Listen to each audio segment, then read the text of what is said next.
সবাইকে স্বাগত জানাই সুমন গল্পকথক চ্যানেলের আরও একটি নতুন গল্পের আসরে। আজ আমরা পাঠ করব মানবেন্দ্র পালের লেখা ভূতের গল্প খুনি এর দ্বিতীয় পর্ব। শুরু হচ্ছে মানবেন্দ্র পালের লেখা ভূতের গল্প খুনি এর দ্বিতীয় পর্ব। রাত্রে খাওয়ার পর গল্পের আসর বসল। সবার সঙ্গে বিনয়বাবুর স্ত্রীও বসলেন পানের ডিব্বি নিয়ে। নানা পরিচয় পর্বের পর গল্প জমে উঠল। গ্রামের সুখ সুবিধে, পুজো পার্বণ থেকে শুরু করে গ্রাম্য পলিটিক্স পর্যন্ত। শেষে ভূতও এসে পড়ল।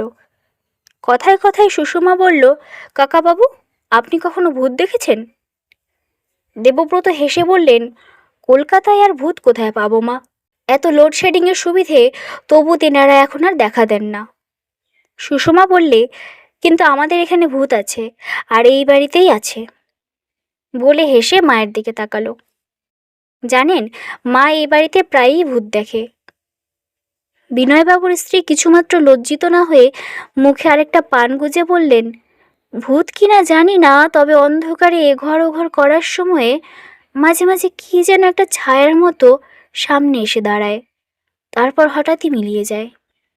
দেবব্রত ভয় পাওয়া তো দূরের কথা, বেশ পুলকিত হলেন। বললেন, তা একবার প্ল্যান চ্যাট করে দেখতে পারেন। Plan chat? নাম শুনেছি বটে, কিন্তু কখনো দেখিনি, ব্রত বলল। দেবব্রত বিজ্ঞের মতো হেসে বললেন, ও আর এমন কি ব্যাপার, আমি একসময় প্ল্যান চেট করে কত আত্মা নামিয়েছি। আপনি প্ল্যান চেট করতে পারেন? দেবব্রত গোফের ফাঁকে একটু হাসলেন। বললেন, একটা কাপ আর একটা চকখড়ি নিয়ে এসো, দেখিয়ে দিচ্ছি। সুষমা মহা উৎসাহে বলে উঠল, কিরকম কাপ? অতি সাধারণ চা খাবার কাপ, তবে ভালো করে ধুয়ে মুছে নিয়ে এসো। সুষমা তখনই একরকম ছুটে গেল, আর একটু পরেই একটা পরিষ্কার সাদা কাপ আর একটা চকখড়ি নিয়ে এলো। তারপর দেবব্রতর নির্দেশে মসৃণ জায়গা দেখে, পুরনো বাড়ি তো, ভালো করে গঙ্গা জল দিয়ে মুছে ফেলা হলো। জায়গাটা শুকোলে এবার দেবব্রত বেশ গম্ভীরভাবে এগিয়ে এসে খড়ি দিয়ে বেশ বড় করে একটা গোল গণ্ডি টানলেন। তারপর সেই গণ্ডির ডান দিকের মাথা থেকে এ, তার নিচে বি, তার নিচে সি, এমনি করে জেড পর্যন্ত লিখলেন। দেখে মনে হলো গণ্ডিটা যেন কতকগুলো ইংরেজি অক্ষরের মালা গলায় পড়ে রয়েছে। তারপর সেই বড় গণ্ডির ঠিক মাঝখানে ছোট্ট একটা গোল গণ্ডিও টানলেন। তারপর সেই গণ্ডির মধ্যে কাপটি উপর করে রাখলেন। ব্যাস, এবার বড় আলোটা নিভিয়ে দিয়ে ডিম আলোটা জ্বালো। ব্রত তখনই উঠে গিয়ে বড় আলোটা নিভিয়ে নীল আলোটা জ্বেলে দিল। বেশ, ধূপ আছে? আছে, নিয়ে আসবো? হ্যাঁ, মানে জায়গাটা যতদূর সম্ভব পবিত্র করা আর কি। ধূপদানিতে দুটো ধূপও জ্বেলে দেওয়া হলো। মুহূর্তে ঘরের হাওয়াটাই বদলে গেল যেন। এবার তোমাদের দু একটা কথা আগে বলে নিই। দুজনকে বসতে হবে কাপের দুদিকে, একটা করে আঙুল শুধু ছুঁয়ে। যে দুজন বসবে তারা এমন কাউকে স্মরণ করবে যিনি দুজনেরই চেনা। একাগ্র চিত্তে ভক্তি ভরে স্মরণ করবে। তারপর যখন দেখবে কাপটা নড়ছে, তখন তাকে জিজ্ঞেস করবে কে এসেছেন।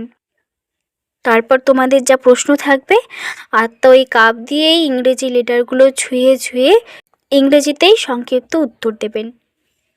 এবার তাহলে তোমরা ঠিক করো কাকে ডাকবে আর কে দুজন বসবে।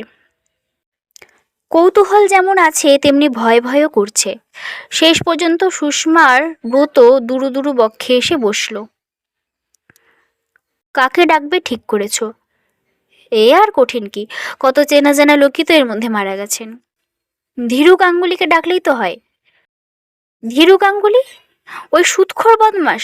না না, ওকে ডেকে কাজ নেই। ব্রত একটু ভেবে বলল, তবে ঘোষেদের হরেন দাদু? ওরে ফাদার, ওই রাগী লোককে? না না, কখনো না, উনি তো ঝগড়া করতে করতেই হার্ট ফেল করেছিলেন। মা, তোমার সেই গঙ্গা জলকে? না বাপু, সে ছিল বেচায় শুচিবাইয়ে, দেখতে না আমাদের ঘরে এসে বসতে চাইতো না। আজ মরে গিয়ে তো আরও মহা মুশকিল। তাহলে ডাকা যায় কাকে? বেশ একজন ধীর স্থির ভদ্র নম্র মানুষ হলেই ভালো হয়।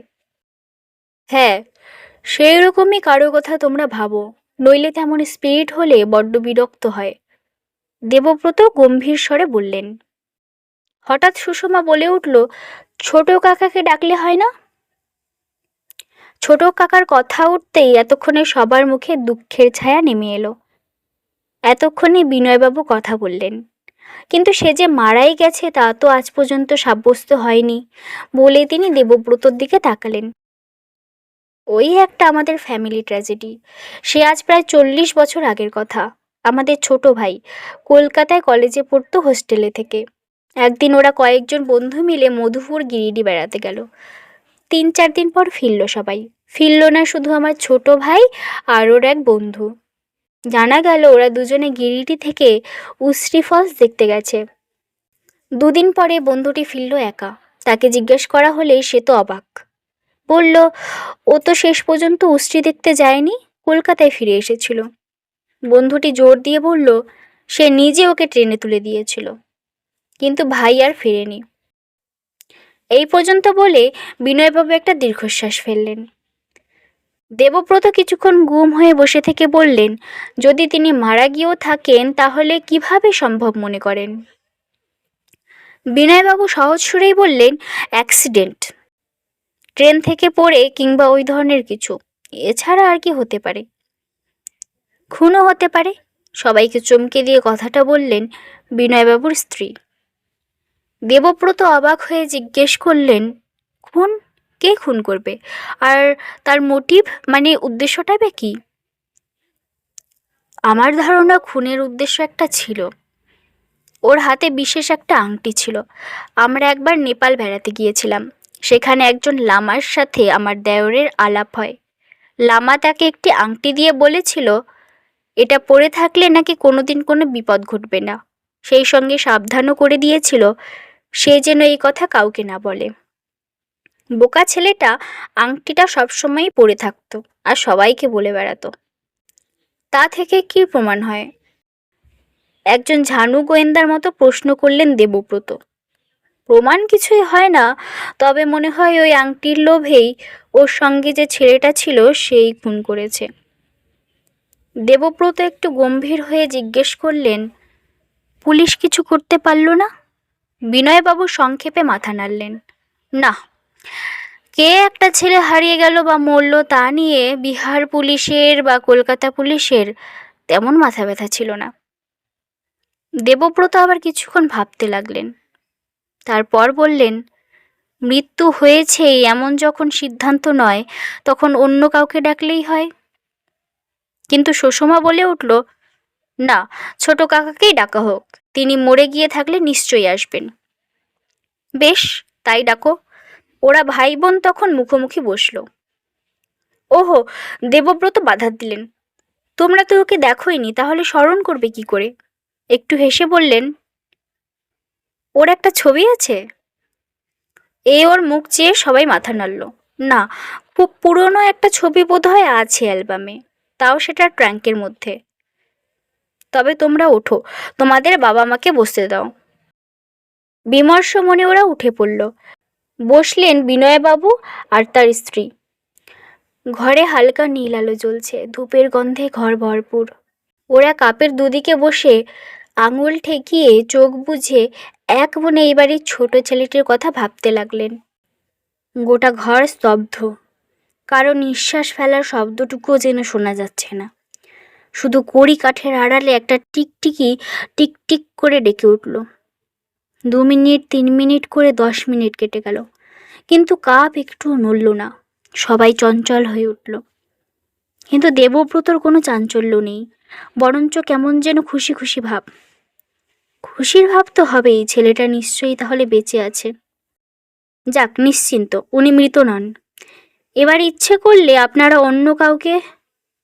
কথা শেষ হলো না। সবাইকে চমকে দিয়ে কাপটা হঠাৎ নড়ে উঠল। সবাই নিঃশ্বাস বন্ধ করে কাপটার দিকে তাকিয়ে রইল। কাপটা প্রথমে ছোট বৃত্তের মধ্যে ঘুরল, তারপর হঠাৎ ছোট বৃত্তের বাইরে বেরিয়ে এসে এদিক ওদিক করতে লাগলো। দেবব্রত ফিসফিস করে বললেন, জিজ্ঞেস করুন কে এসেছেন। ওরা কাঁপা কাঁপা গলায় জিজ্ঞেস করলেন। এসব ক্ষেত্রে কাপটা ইংরেজি এক একটি অক্ষরের কাছে গিয়ে প্রশ্নের উত্তর দেয়। কিন্তু এক্ষেত্রে সেরকম কিচ্ছু ঘটল না। কাপটা শুধুমাত্র বৃত্তের মধ্যেই ঘুরতে লাগলো। এত দ্রুত ঘুরতে লাগলো যে আঙুল দিয়ে ছুঁয়ে রাখা দায় হলো। এমন অদ্ভুত ব্যাপার দেবব্রত নিজেও কখনো দেখেননি। তিনিও যেন কেমন ভয় পেলেন। বলে উঠলেন, আপনারা আঙুল সরিয়ে নিন। ওরাও তাই করলেন। সঙ্গে সঙ্গে কাপটাও একেবারে নিশ্চল হয়ে এলো। এ কোনো অশুভ আত্মার কাজ, ক্ষতি করার জন্যে হঠাৎ এসে পড়েছিল। একটু থেমে বললেন, অনেক রাত হয়েছে, আর কাউকে ডেকে কাজ নেই। সকলেরই গা ছমছম করছিল। বিরক্তি না করে সবাই উঠে পড়ল।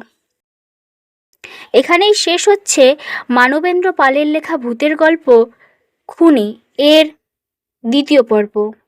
ভিডিওটি ভালো লেগে থাকলে একটি লাইক এবং চ্যানেলটিকে সাবস্ক্রাইব করে দেবেন। সবাই ভালো থাকবেন, সুস্থ থাকবেন।